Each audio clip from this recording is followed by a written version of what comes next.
Okay. At saan siya naglalagi? Saan siya naglalagi? Saan siya madalas tumatambay? Itong si Roaring Lion. It's either sa church or sa bawat mananampalataya. Nandiyan siya nakatingin sa kanila. Nagtitingin lang. Nagtitingin lang kung ito pagkakataon.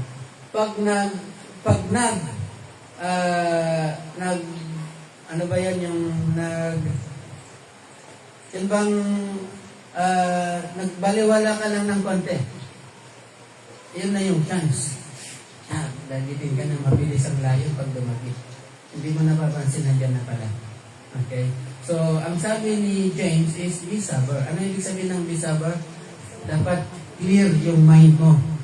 Hindi ka influence ng kahit ano. Ang kabalitaran ng sober is under the influence. It's either na under the influence of drugs, dangerous drugs, or under the influence ng alcohol. So, pag sinabi mong drunk ka, ibig sabihin ay hindi ka sober. Diba? So, pag sinabi mong sober naman, yung clear yung isipan mo. Yung klaro sa iyo na ang Panginoong Hesus, siya ang Panginoon mo. Siya ang Diyos mo, siya yung tagapagligtas mo. Ngayon, kung may dumating man na kahit na konting influence, na sabihin mo, ay, dali. Diyos nga ba si Jesus Christ? Kasi sinasabi ni tao lang daw siya. So, yun na influence na yun ngayon, maapektuhan yung pagiging sober mo. So, ngayon, para ka ngayong tubig na malinaw, tapos biglang lumabog dahil hinalukay, di ba? Oo. So, nawawala ka yung pagiging sober mo. So, sabi ni Peter, palaging sober ka dapat. Palaging clear sa'yo, palaging klaro sa'yo kung sino ang Panginoong Hesus at kung sino ka sa harap ng Diyos. And hindi lang yon, dapat maging vigilant. Ano kasi yung vigilant? Vigilante. Vigilant is yung palaging nagbabantay. Kasi mawalan ka lang ng konting, yung paningin mo, ma-focus mo ng konti, mamaya wala na yung mga CCTV natin. Solar. Wala. Kasi magagaling sila, talagang magagaling silang tumiming. Umuulan, di ba? Oo, so pagkakataon ko na to, sabi niya, pinagplanuhan niya ng matagal. Naghintay lang ng pagkakataon, ito na yung pagkakataon. So, dapat maging vigilant tayo palagi. Kasi, the devil is like a roaring lion. Naghahanap palagi yan ng pagkakataon para ikaw ay sila. Ang tanong, sino ba ang devil? Sa Tagalog, ang ginamit ba ay diablo. Okay? Sa English ay devil or diabolos sa Greek. Ano ba yung ibig sabihin ng diabolos? It means accuser. It means adversary. Okay, ano ba yung accuser? Accuser yung palaging sinasabi, o yun, may kasalanan ka na. Yung ganun si accuser. Yun ang ibig sabihin ng diabolos or devil or diablo. O yun, hindi ka na anak ng Diyos. Diba? O nakagawa ka ng kwan, hindi ka na ngayon. Hindi ba nangyari sa inyo yun? Na sabi mo, ay, naku, nasabi ko ito, nagawa ko ito. Kristiyano pa kaya ako? Or, sasabihin mo, dahil sa dami ng kasalanan ko, mapapatawad ba ako ng Diyos? That is the voice of the diabolos or diablo. Accuser, and Satan means adversary. So, ito yung mga pangalan niya. Deceiver, accuser, or diabolos, no? Satan, or adversary. Okay? Marami pa siyang tawag. At tinatawag din siyang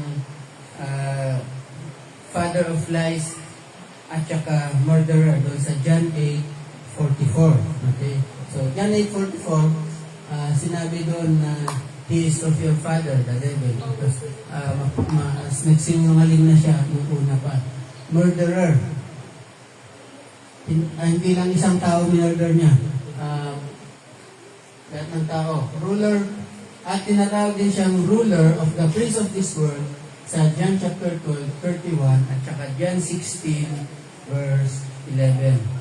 Siya din yung ruler or the God of this age according sa 2 Corinthians chapter 4 verse 4. He is the God of this age and God of this world for now.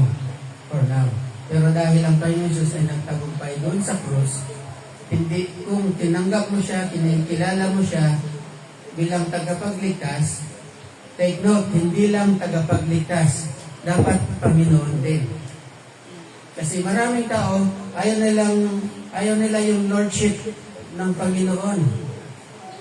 And sabihin ko sa inyo, even yung gawin mong Panginoon, Lord, sa buhay mo, ang Panginoon Jesus, that is also grace. Biyaya yun. Yung tanggapin mo siya bilang tagapagligtas mo, yung maniwala ka sa Kanya, yung manampalataya ka sa Kanya bilang tagapagligtas, grace iyon, hindi yan nagmula sa iyo. Hindi yan works.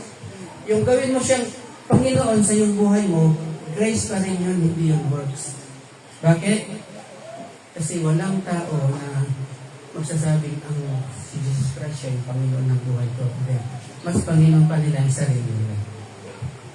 Kaya kung ginawa mo siyang tagapagligtas mo, wag lang tagapagligtas. Wag lang Savior. Kasi maraming grupo na ginagawa nilang Savior ang Panginoon Jesus, pero hanggang doon lang. Hindi siya namumuno sa kanilang buhay. Hindi siya Panginoon sa kanilang buhay. So dapat Savior and Lord. Bagaman sa mundong ito, sa world system ng mundong ito, ay under sa kamay ng Diablo, pero nabawi na ito ng Panginoon Jesus because siya na yung ransom. Then later on sa Revelation, mababasa natin na yung scroll, yung title deeds, di ba may mga seal yun? Ang Panginoon Jesus lang, the Lamb of God, na namatay, siya lang ang pwedeng magbukas mo. Siya ang pwedeng mag-redeem yung title deeds, yung titulo ng lupa, kumbaga. Siya lang yung nag-redeem nito sa atin. So,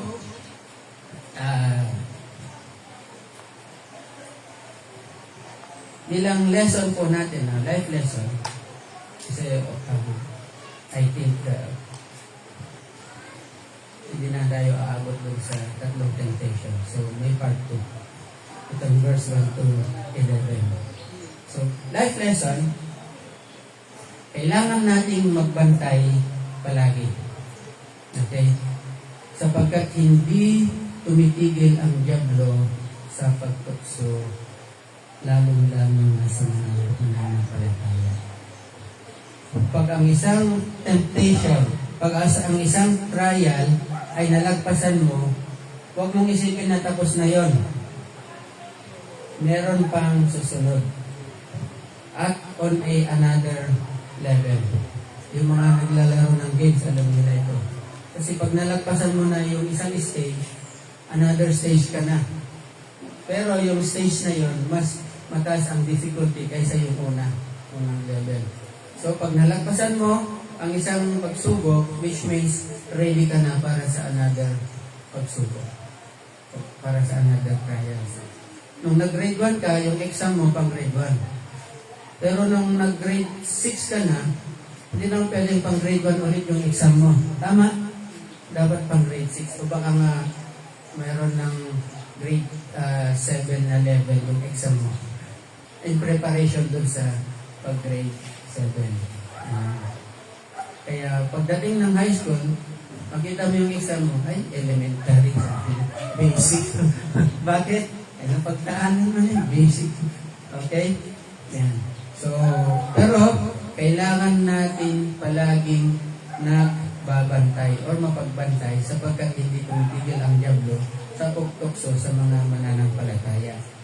Ulitin natin yung kay 1 Peter 5:8, be sober, be vigilant, maging clear yung mind mo, palagi kang vigilant, nagbabantay, because your adversary, the devil, walks about like a roaring lion, seeking whom he may devour.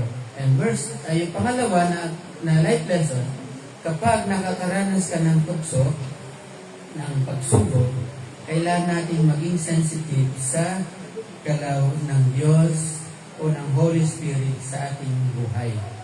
Kasi hindi niya hahayaang madaig tayo ng tukso, kundi gagawa siya ng paraan para makaiwas tayo dito. Basta huwag natin isuppress yung galaw ng Holy Spirit sa buhay mo, kundi hayaan mo na gumalaw siya. Hayaan mo lang na gumalaw siya, mag-work sa iyong buhay kasi tutulungan ka niya makalagpas yan. Kaya naman, huwag nating pigilan ang paggalaw ng Holy Spirit sa ating buhay. Okay? At palagi tayong nananalig sa ating Panginoong Hesus bilang ating great high priest. Siya yung ating great high priest. Na hindi lang siya basta high priest siya na nakaranas siya na maging tao, nakaranas siya ng temptation para naman makapagbigay siya ng counsel sa atin na dumadaan din sa temptation. Di ba yung, alam niyo kung sino yung pinaka-the best na kwan? Makapagbigay sa inyo ng payo. Yung naranasan na niya. Yung pinagdaraanan mo. Kung, halimbawa, may namatay kang kamag-anak, ang totoong makakapag-counsel sa iyo ay yung nakaranas na rin na mawalan ng masagot o ng kamag-anak.